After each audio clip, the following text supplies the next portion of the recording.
ሰላም ጤና ይስጥልን የብስራት ዩቲዩብ ተመልካቾቻችን የብስራት የመረጃ ሰዓታችን ነው ተጀምሯል። መረጃዎቹን ወደ እናንተ በማድረስ ምህረት ታደሰ አብራችሁ ቆይታ አደርጋለሁ። በአዲስ አበባ ከሚከሰቱ አደጋዎች ሶስተኛ ደረጃ የያዘው ጠጥቶ ማሽከርከር ነው ተባለ። የእሳትና አደጋ ስጋት ስራ አመራር ኮሚሽን ከኮተቤ ዩኒቨርሲቲ ጋር በመተባበር ከ2010 ዓ.ም ጀምሮ በአዲስ አበባ ከተማ ስለተከሰቱ አደጋዎችና መንስኤዎቻቸው ጥናት ማድረጉን አስታውቋል። በተደረገው ጥናት መሰረት 10 አደጋዎች የተለዩ ሲሆን ከ10 ውስጥ በየደረጃቸው ዋና ተብለው 4 አደጋዎች ተለይተዋል። የመጀመሪያውን ደረጃ የያዘው ከእሳትና ቃጠሎ ጋር የሚያያዝ አደጋ መሆኑን የአዲስ አበባ እሳትና አደጋ ስጋት ስራ አመራር ኮሚሽን ምክትል ኮሚሽነር ደሳለኝ ፍስሐ ለብስራት ሬዲዮ ተናግረዋል። ሁለተኛውን ደረጃ የያዘው የጎርፍ አደጋ ሲሆን የትራፊክ አደጋ በተለይም በምሽት እንዲሁም ቅዳሜና እሁድ ጠጥቶ ከማሽከርከር ጋር የሚያያዝ አደጋዎች ሶስተኛውን ደረጃ ይዟል።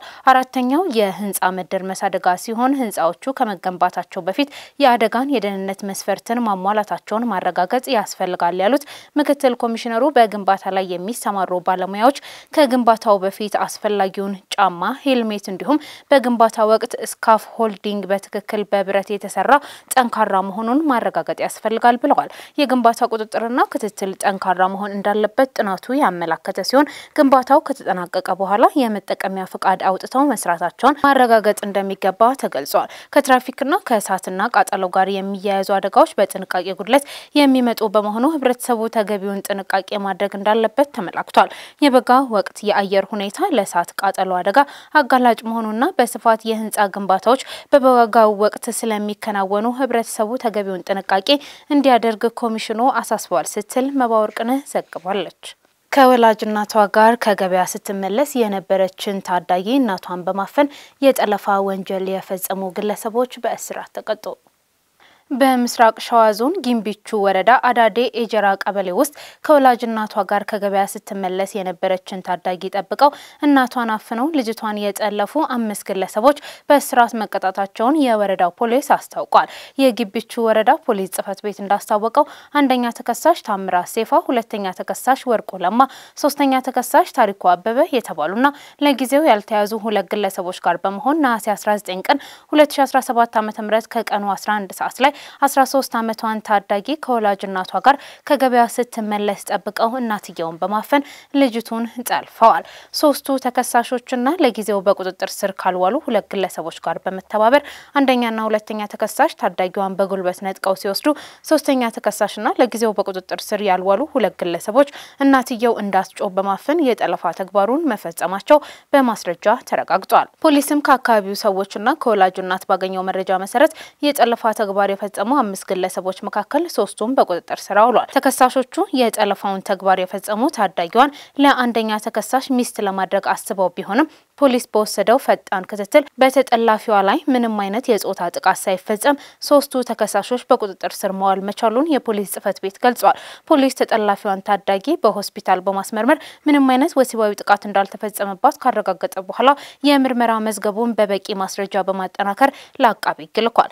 አቃቢ ሕግም በወንጀል ሕግ ቁጥር 589 እና 590 ለአካለ መጠን ያልደረሰችን ሴት ልጅ በመጥለፍ ወንጀል ክስ መስርቷል። ክሱን ሲከታተል የነበረው የምስራቅ ሸዋ ዞን ከፍተኛ ፍርድ ቤት ተከሳሾቹ ለአካለ መጠን ያልደረሰች ታዳጊን በቡድን ሆነው አፍነው በመጥለፍ ከሕግ ውጪ ይዘው ማስቀመጣቸውን በማስረጃ በመረጋገጡ በ3ቱም ተከሳሾችና ለጊዜው እጃቸው ያልተያዙ 2 ግለሰቦች እያንዳንዳቸው በ7 ዓመት ከ9 ወር እስራት እንዲቀጡ ወስኖባቸዋል ስትል ሰማሃር አለባቸው ዘግባለች። የተከበራችሁ ተመልካቾቻችን አሁን ደግሞ ወደ ዓለም አቀፍ መረጃችን እናልፋለን። ከሩሲያ ነዳጅ ዘይትን መግዛት አላስቆመችም የሚጣልባት ታሪፍ ይቀጥላል ሲሉ ትራምፕ ህንድን አስጠንቅቀዋል። የዩናይትድ ስቴትስ ፕሬዝዳንት ዶናልድ ትራምፕ ህንድ የሩሲያ ዘይት ግዢን ሙሉ በሙሉ እስከምታቆም ድረስ ወደ ዋሽንግተን በምትልካቸው ምርቶች ላይ ከፍተኛ ታሪፍ እንደሚጠብቃት አስጠንቅቀዋል። ይህም በሀገሪቱ ቀጣይ የንግድ ንግግሮች ውስጥ ቁልፍ ነጥብ ሆኖ እንደሚቀጥል ይጠበቃል።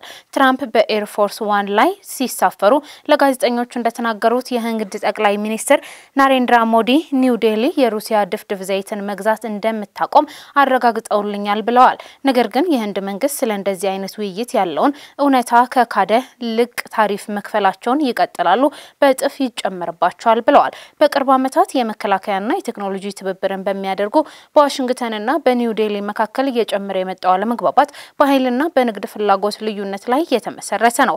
እንደ አውሮፓውያን አቆጣጠር በ2022 ህንድ በሞስኮ ላይ ከጣለው ማዕቀብ ጀምሮ ከፍተኛ ቅናሾችን በመጠቀም በዓለም ትልቁ የሩሲያ ነዳጅ ዘይት ገዢ ሀገር ሆናለች። ዩናይትድ ስቴትስ መንግስት እነዚህ ግዢዎች የሩሲያ ጦር በዩክሬን ለሚደረገው ውጊያ ለመደገፍ ይረዳሉ ሲሉ ይደመጣል። ህንድ ግን የኤነርጂ ደህንነትና የሸማቾች ተደራሽነትን ቅድሚያ እንደምትሰጥ ትናገራለች።